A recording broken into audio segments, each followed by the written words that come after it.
It's been a long day, hard enough to get away, just when the rain starts falling. Hello, and welcome to the page, or welcome back if you've been here before. The last time I saw you all, I took you on a winter garden tour. So we walked through the garden in the dead of winter. Not a lot is happening above the soil, but we are just starting to enter one of the most exciting times on the flower farm. It is the very beginning of February that we're going into, and that means it is time for me to start all of the annual seeds that will be planted out into the garden. So about 90% of the annual flowers that I plant out into the field, I start from seed right here in my home.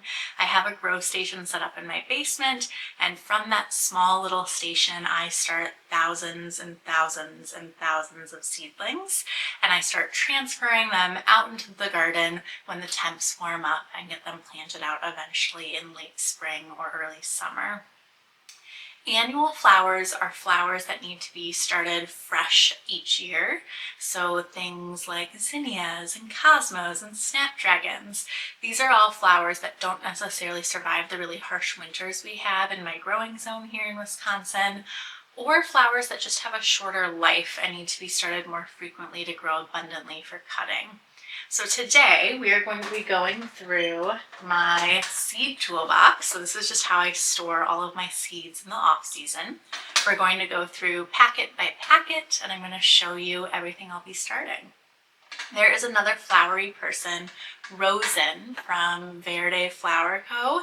I hope I'm saying that all correctly, who I discovered on TikTok many years ago.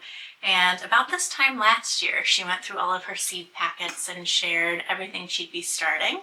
She shared if she's grown it before, whether she liked it or not, if she hadn't grown it and why she wanted to try it. So it was a really fun video to watch, and we're going to be doing some of the same here today. Okay. Let's see. So the first set of seeds I am growing are amaranth. I get a lot of my amaranth seeds from Johnny's Select Seeds. They are a wonderful seed company, super reliable, high germination rates. And what that means for those of you who maybe aren't familiar is a lot of the seeds actually sprout. So the higher the germination, the bigger the percentage of seeds are going to sprout. The lower the germination, the lower the amount of seeds are going to sprout. And amaranth is one of my favorites. It is modern, it is fresh, it is contemporary, it adds dimension and height to any arrangement, and it can take kind of a stuffy, older looking arrangement into our current century. So it really makes something look just fresh and contemporary. There are 3 varieties that I'm going to be growing this year. The first one is Hot Biscuits. This one's not super drippy, I should say. This one I really grow for its color. It's beautiful in the late summer season when we're going into fall and people are craving just a really fall colored arrangement. So I love that one, Hot Biscuits. The next one is Emerald Tassels, and this is probably what you picture if you know anything about amaranth. This is your classic green amaranth. This one I love. It's just so fresh. Oh, I just love it. And then the last one is Coral Fountain. This one's more of a salmon coral tone. It has the same kind of drippy, beautiful kind of figure that you get from Emerald Tassels. But it's just another really fun variety earlier on in the season when people like those really fresh kind of pastel colors in midsummer. So those are all of the amaranth seeds. Here, zinnias. It's okay. Zinnias. So zinnias are an excellent cut flower. They are excellent if you're just learning how to grow cut flowers. They are pretty foolproof. If you don't want to go through the process of starting seeds indoors or in a greenhouse, you can sprinkle these seeds on the soil when the temps are a little bit warmer. So I'd say early summer. You don't want to do this in spring. And they'll sprout and they'll grow. And these are incredibly abundant flowers. they pump out blooms like none other. They're called a cut and come again. So that means the more you cut flowers from them, the more you get them. Once you cut them, they come again, hence the name. So there's a lot of great varieties, and what's really exciting is there's like this big revolution that's happening in the zinnia world. There is a grower and now a seed producer, Floret Flower. I took her workshop many years ago. She is the queen of flowers, especially here in the United States. And she has really pushed forward the color of the zinnia. Historically, zinnias were really gaudy colors, like bright red and bright purple and bright yellow, things that I don't necessarily enjoy. And she started breeding some really beautiful pastel colored zinnias. They are unlike anything I had ever seen before they existed, and a bunch of other producers are now following suit and growing blooms in these really beautiful shades. So the first 2 or 3 varieties that I'll be growing are actually some of hers. The first one is Victorian Wedding, and it is, maybe you can see it on the screen here, like the most beautiful pastel shaded zinnias. These I grew last year. They're a little smaller on the stem. They are a little bit shorter when it comes to the stem height and length, but they're beautiful colors. So what they lack in stem length, they make up for in color. The next one is Precious Metals. This is very similar to the Victorian Wedding, but they are massive in size. And on the bottoms of the petals, there's almost this metallic, iridescent, kind of, I always say like aquamarine tinge to them. They're beautiful. And then this one I actually got, I think I completed a survey of hers or something where she sent you seeds. And this is Golden Hour. So these are a little bit more of a yellow tone. I think these are some of the first ones that she started breeding. It was like the unicorn that she found in her field, and it kind of started the whole project. So those are some really beautiful options. She's not selling them again this year. She's trying to just kind of push forward the breeding project, I think, and develop different things that are new and exciting. So she's spending her time on that this year and not necessarily pushing out more seeds. But I'd keep an eye on it if you didn't get any last year. Then there are some more classic varieties that are still in softer shades that are really enjoyable. The first one is Benary's Giant Salmon Rose. This is a really nice sized flower. It takes up a lot of space in a bouquet. It's just classic. It's very productive. It's very healthy. So I'm growing that one. And then there's the Queenie series. Let's see if I can find all of them. I'm growing 3 from the Queenie series at different times in the season. The first one is Queenie Lime with Blush. This is one of my favorite zinnias. It doesn't get much better than this. It's a little limey, it's a little pinky, it's really beautiful, and it's very productive again.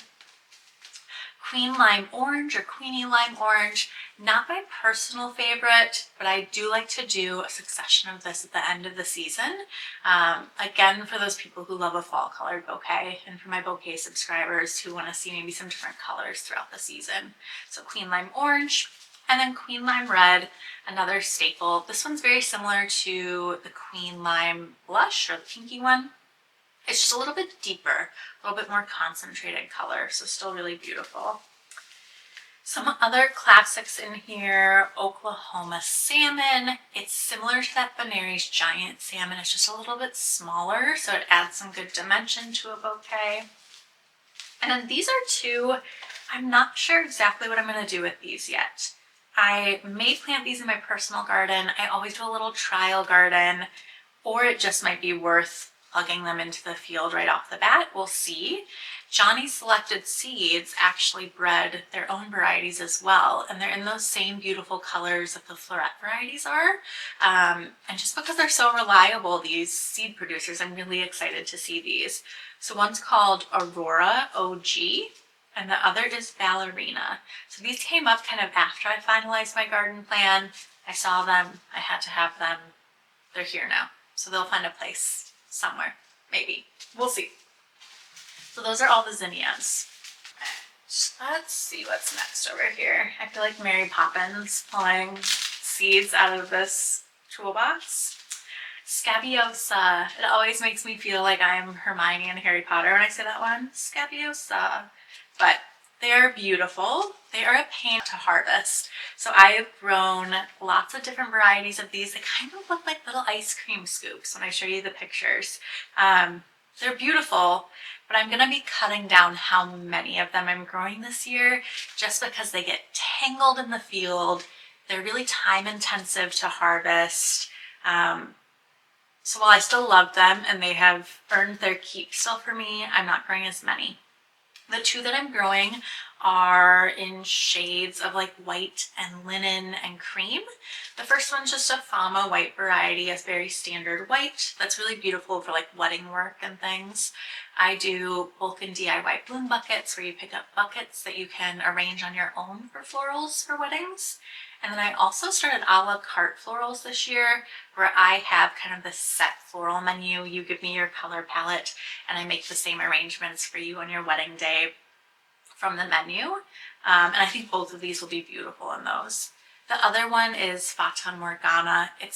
I love it. It's linen-y. It is a little bit blushy, a little bit yellow, a little bit cream. It's everything you could want in a color in a flower. So I love those. Those are Scabiosa. My favorite, Cosmos. So if you've visited my website or if you've been following along in any capacity, you know my logo is a Cosmo inside of a little bottle. There's something so simple about Cosmos, so airy about Cosmos. I love them in mass, like just a big bouquet of like light and airy Cosmos. I love them sprinkled into other work. They are beautiful.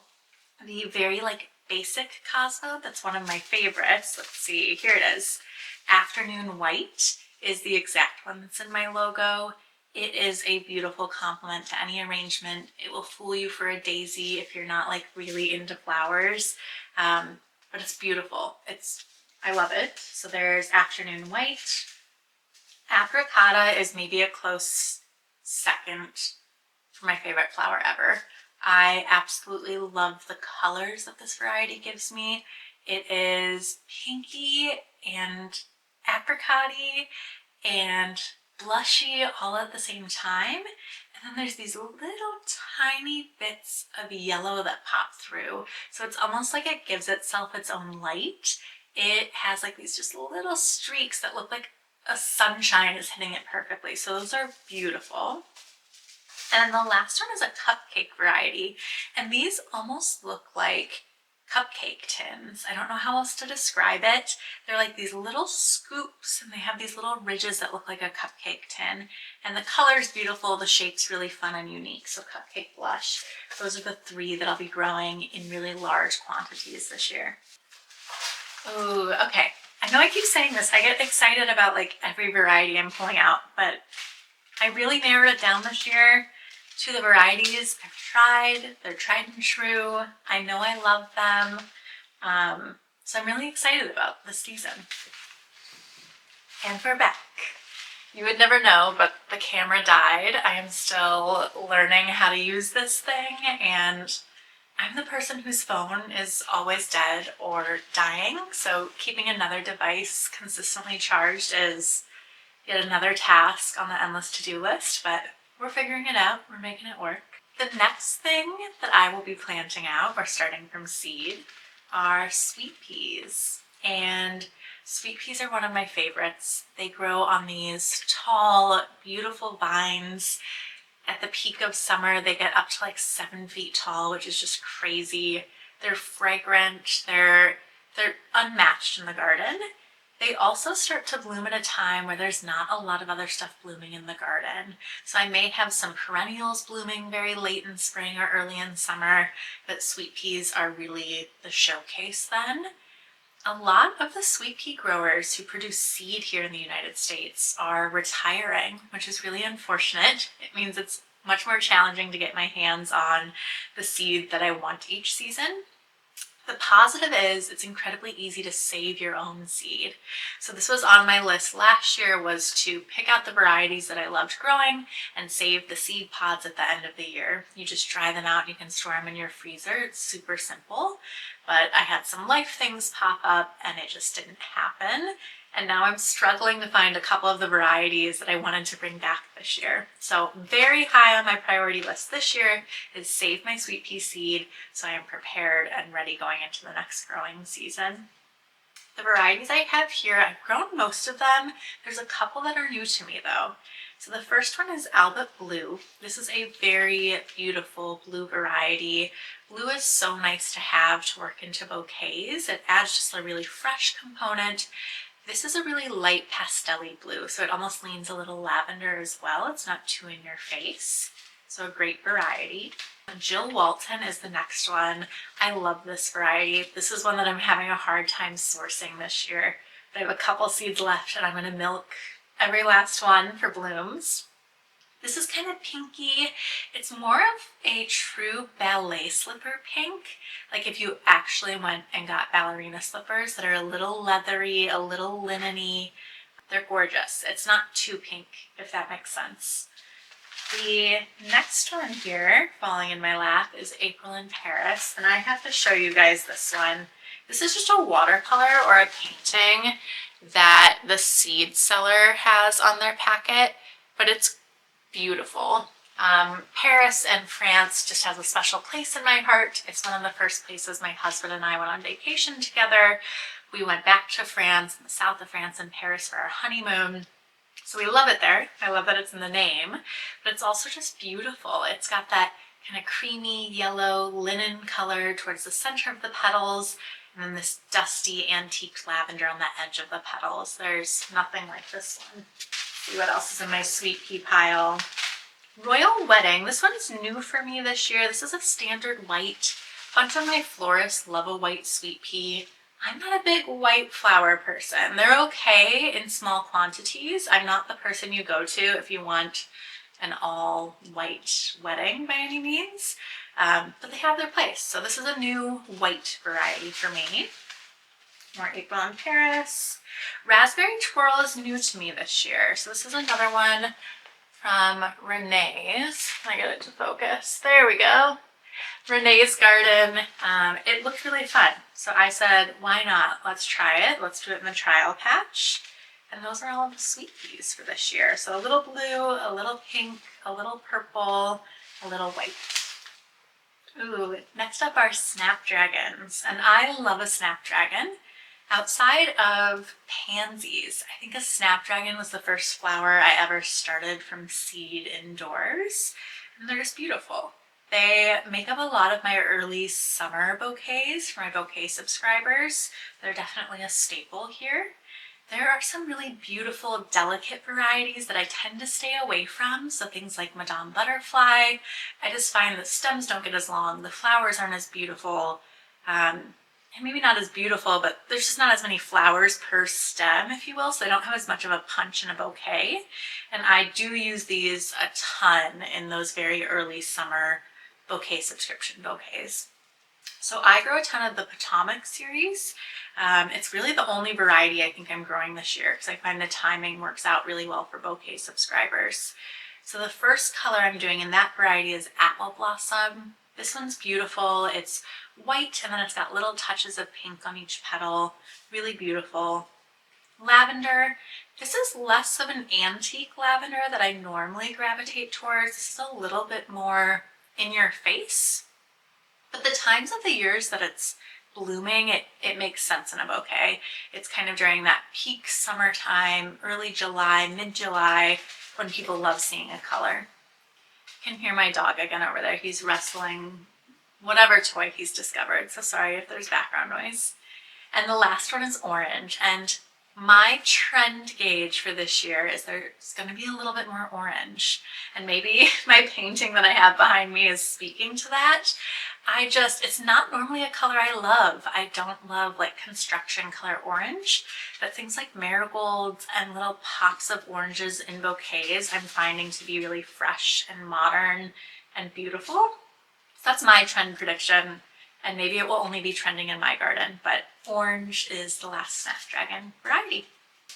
All right, we're getting to the end here. So this little bunch is actually just a mashup of kind of one-offs. So these are ones where maybe I'm not growing a bunch of different colors of the same variety, but they're things that I'm trialing, or they're varieties that are maybe more perennials that I'm just planting kind of one big crop of to get established in the garden. The first one is not a perennial, but it is a one-off, and it is Strawberry Blonde Branching Sunflowers. I have not grown a ton of sunflowers before. They tend to be more one and done or one-hit wonders. You get one flower per stem. But I want to add something that feels a little fall again to those late fall bouquets, and I thought this might be a nice one. It's in a new color, new to me, I guess, of this Strawberry Blonde. It's not your gaudy yellow sunflower that you see all the time, so I think these will be unique and a fun addition to the garden. This Celosia, I've grown Celosia a couple times. I don't think it was in a sunny enough spot the first few years I was growing, and it wasn't the warmest summer, so it didn't thrive. But this was another packet I was sent by Floret, I think from completing a survey. She's breeding Celosia in addition to the Zinnias I was talking about. And this one is this like beautiful red. So I think I'm gonna pop that in the garden and hope I get lucky enough that it's blooming when people want those fall colors again. So Celosia. Marigolds that I was talking about. So I haven't grown these before. I've gotten plugs from my garden center and put them in the garden, but this will be my first year growing them for cuts. There's another grower who I have followed on Instagram for years, Lovey and Sons Flower Co. Her work is amazing, and she uses a bunch of marigolds, so I was really inspired by her. These are just kind of nice orangey bits from my orange trend prediction I was talking about. Yarrow, I love yarrow. I love it so, so much. It is beautiful. The pastel colors you can get are amazing. I had a crop I started last year. It's a perennial. It comes back year after year, but I'm going to be adding some more into the garden this year. I also find if you kind of have your perennial patch and then you start a new annual patch, you get some successions of it, so you get to enjoy it for longer periods of time in the summer. This one's called Favorite Berries. Really beautiful. Feverfew. This one also fools people for daisies. It's a beautiful perennial, maybe a shorter lived perennial, but I love it. If you're lucky, you get a couple flushes of it throughout the season. It's just beautiful in a bouquet, like a market bouquet. Brides love it. Feverfew. And then basil. I think a lot of people are surprised when I tuck basil into their bouquet. It is incredibly fragrant, and when I am trying to build out a bouquet for someone, I want there to be something scented.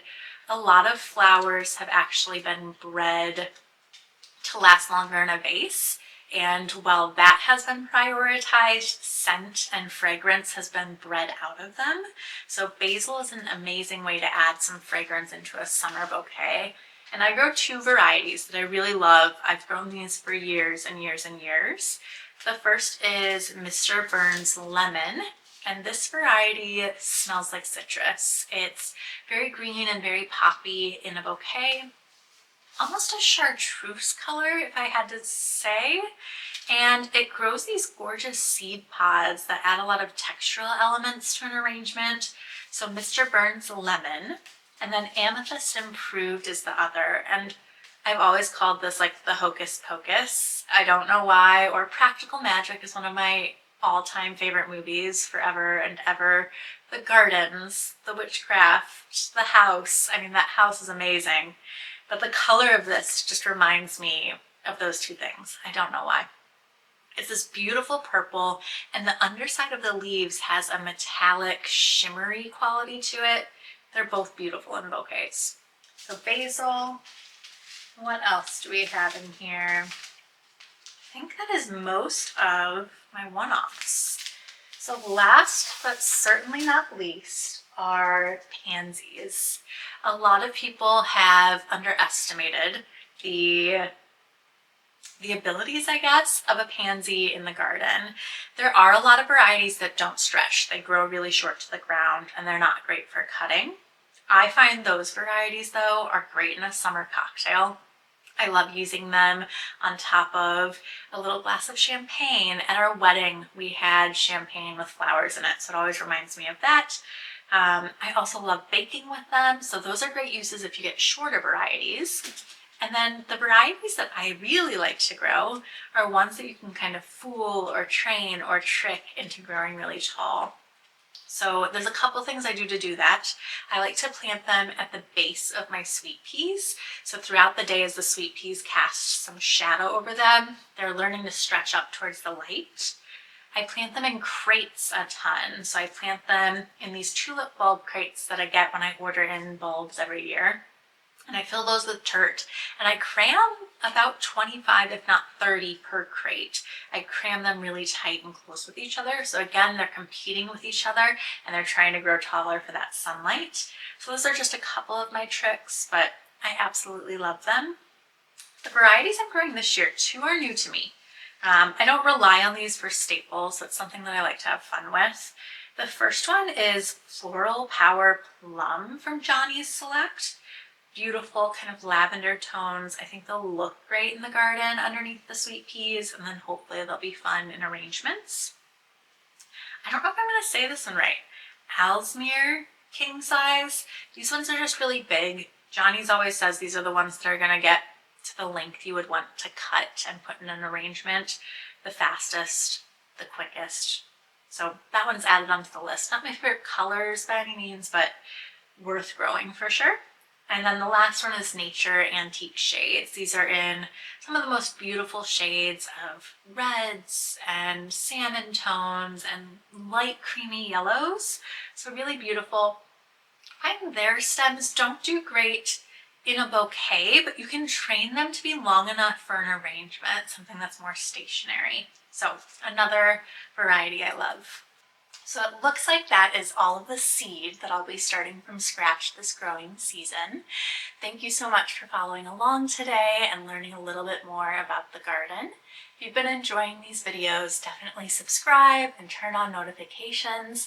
I'll be sharing videos on the 1st and 3rd Fridays of every month, trying to stay on a little bit of a schedule for you all, but turning on notifications will make sure you don't miss any new content. Thank you for watching as always. It's been a long day, hard enough to get away.